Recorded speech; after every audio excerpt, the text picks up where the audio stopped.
32वां बाब। अलीहू की तकरीरें। सो उन तीनों आदमियों ने अयूब को जवाब देना छोड़ दिया, इसलिए कि वो अपनी नजर में सादिक था। तब इलीहू बिन बराकील बूजी का, जो राम के खानदान से था, कहर भड़का।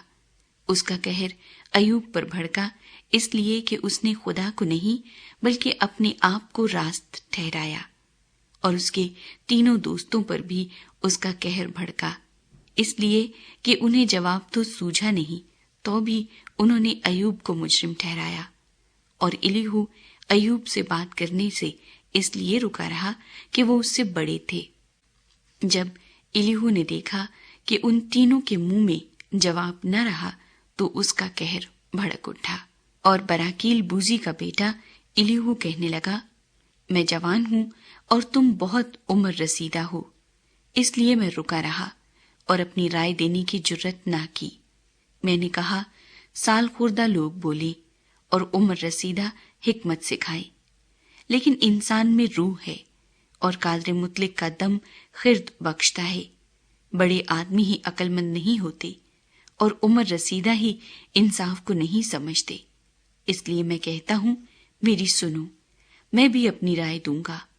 देखो, मैं तुम्हारी बातों के लिए रुका रहा। जब तुम अल्फाज की तलाश में थे, मैं तुम्हारी दलीलों का मुंतज़िर रहा, बल्कि मैं तुम्हारी तरफ तवज्जो करता रहा।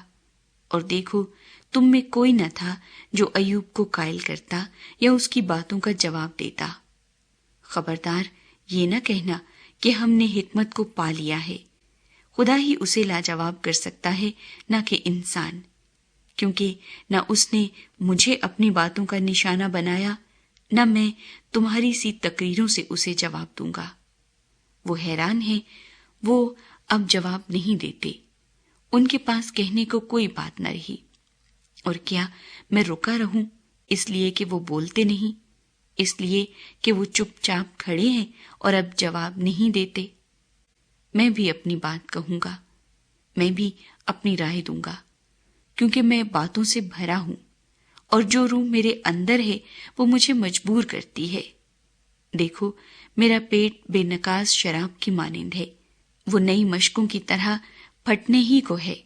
मैं बोलूंगा ताकि मुझे तस्कीन हो, मैं अपने लबों को खोलूंगा और जवाब दूंगा।